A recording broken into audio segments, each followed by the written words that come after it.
สบายดีมื้อนี้เฮาสิมาแนะนำวิธีการใช้งานสัญญาณการขโมยของเฮา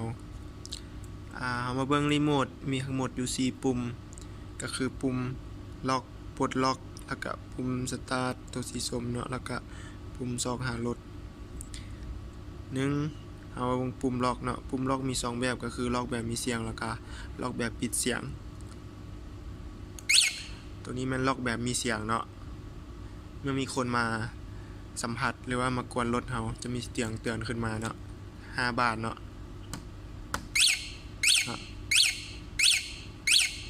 ถ้ากวนอีกเนาะ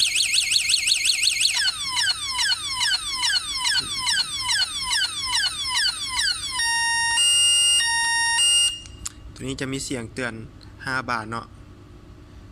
แล้วก็ถ้าว่ามีโจรมาเสียบกระแจรถเนาะตัวนี้จะเสียงเตือนแล้วก็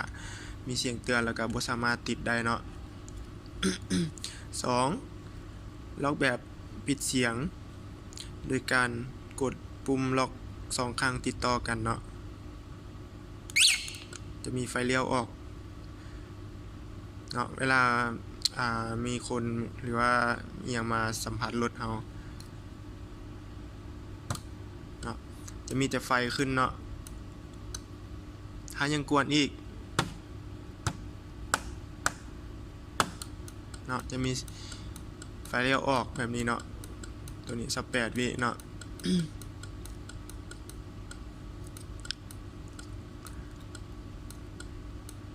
คือล็อกแบบเงียบก็คือกันเนาะ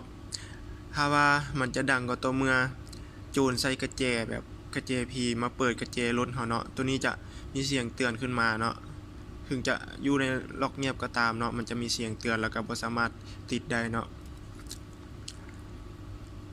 ต่อมาแม่นวิธีปลดล็อกเนาะปลดล็อกก็มี2แบบก็คือแบบมีเสียงแล้วก็แบบปิดเสียงเนาะตัวนี้เฮาล็อกแบบมีเสียงเวลาเฮาปลดล็อกเฮาจะขี่รถเนาะเฮาก็กดปุ่มปลดล็อกบานหนึ่งเนาะบัดนี้เวลาเฮาล็อกเงียบเนาะเวลาปลดล็อกก็จะบ่มีเสียงเนาะแบบนี้เนาะแล้วก็ต่อมาแม่นปุ่มสตาร์ทเอาไว้สตาร์ทรถเนาะในกรณีที่ว่าเฮาเฮ็ดกระแจเสียบ่หรือว่ากระแจกระแจเฮามีอีหยังหักคาบ่หรือว่าโจรกระแจเพบ่โจรบิดกระแจเฮาแล้วกระแจเฮาใส่บ่ได้เฮาก็สามารถใส่ปุ่มสตาร์ทคือว่าสตาร์ทขี่รถชั่วคราวได้เนาะตัวนี้เนาะเฮาก็กด2 ครั้งติดต่อกันตัวนี้แบบนี้เนาะแต่ว่าตอนนี้เฮาบ่ได้ต่อใส่รถเนาะถ้าต่อใส่รถจะติดเลยเนาะบัดนี้เวลาเฮาจะดับจากเฮาก็กดปุ่มปลดล็อกเนาะตัวนี้ถ้าว่าเฮาสตาร์ทจากรีโมทเฮาก็ต้องดับจากรีโมทเนาะก็คือปุ่มปลดล็อกเฮาจะดับจากกุญแจบ่ได้เนาะตัวนี้เนาะแล้วก็ปุ่มต่อมาเป็นปุ่มซอกรถเนาะปุ่มซอกรถก็คือเฮากดบาทนึงเนาะจะมีเสียงดังขึ้นมา5 บาทพร้อมกับไฟเลี้ยวเนาะแบบนี้เนาะ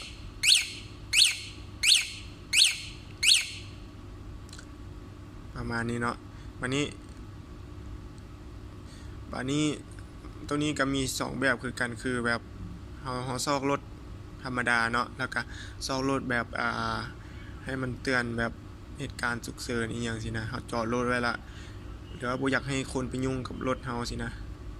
เฮาก็กด2 บาทติดต่อกันเนาะตัวนี้จะมีเสียงเตือนแล้วก็มันจะตัดไฟรถเนาะตัวนี้ติดบ่ได้คือกันตัวนี้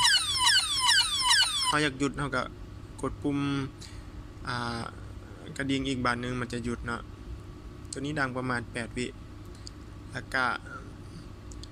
ต่อมามันกรณีที่ว่าเฮาลืมล็อกรถเนาะและโจรขี่รถเฮาไปเนาะ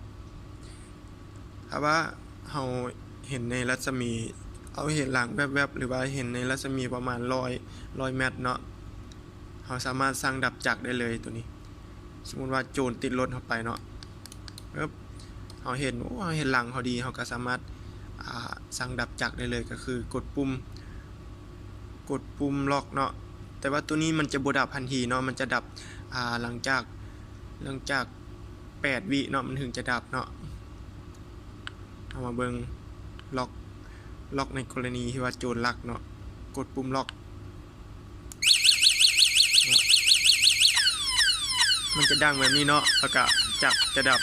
ภายใน8 วิหลังจาก8 วิเนาะจังหวะนี้เนาะมันจะดับจังหวะนี้เลยเนาะแล้วก็บ่สามารถติดรถได้อีกเนาะจนกว่าเราจะกดปุ่มปลดล็อกเนาะถ้าเป็นโจรแล้วมันจนกว่าโจรจะหนีเราจึงจนฮอดรถจนเฮาไปฮอดรถเราจึงกดปุ่มปลดล็อกเนาะเพื่อบ่ให้โจรติดรถเราอีก แล้วก็ต่อมาเราสามารถตั้งระดับตัวนี้ยังมีฟังก์ชันที่ว่าหลังจากที่ว่าเราจอดรถมันมีเสียงเตือนให้เราล็อกเนาะตัวนี้มันจะดังอยู่3 บาทก็คือเตือนให้กันลืมกันอย่างเนาะหลังจากเราติดรถไปปุ๊บเราฮอดจุดหมายเราก็ดับจักรวันนี้มันจะมีเสียงเตือน3 บาทเนาะเพื่อว่าให้กันลืมเนาะกันลืมล็อกแบบนี้เนาะหลังจากนั้นมันเตือนให้เราล็อกเราก็สามารถล็อกได้เลยหรือว่าเราสิกดล็อกหลังจากเราดับจักรเลยก็ได้เนาะตัวนี้เราก็ล็อกเลยล็อกแบบนี้เนาะหรือว่าจะล็อกเงียบก็ได้เนาะแบบนี้เนาะแบบนี้ ตัวต่อมาแม่นเราสามารถตั้งระดับตัวที่ว่าเตือนล็อกเราสามารถเอาออกหรือว่าเราจะเอาใส่ก็ได้เนาะโดยการที่ว่าเราเปิดกระแจเนาะเปิดกระแจไว้เปิดกระแจรถตัวนี้เราบ่ได้ต่อกระแจเราก็เลยว่าเราสิสาธิตให้เบิ่งเนาะสมมุติเราเปิดกระแจปึ๊บเราก็ต้องกดปุ่มปลดล็อกค้างไว้5 วิเนาะจะมีไฟขึ้นจะมีเสียงดังเนาะ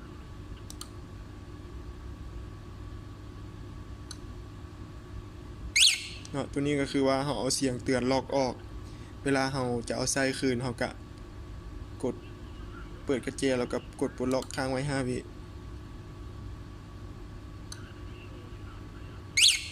แบบนี้เนาะอันนี้ต่อมาเรายังสามารถตั้งระดับการสัมผัสได้เนาะของเราสามารถตั้งได้ถึง5 ระดับการสัมผัสคือมี5 ระดับคือระดับ1เป็นระดับที่แข็งสุดแล้วก็2 3 4 5จะอ่อนตามลำดับลงมาเนาะวิธีตั้งก็คือกดปุ่มล็อกค้างไว้เนาะแบบนี้เนาะจะมีไฟขึ้นแล้วก็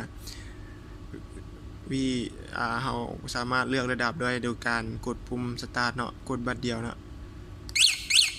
ถ้ามันดัง3 บาทก็คือระดับ3 4 บาทกับระดับ4ระดับ5ระดับ1ระดับ2หลังจากเราเลือกระดับได้แล้วเราก็กดปุ่มล็อกเนาะกดปุ่มล็อกตัวนี้คือเราตั้งไว้ระดับ2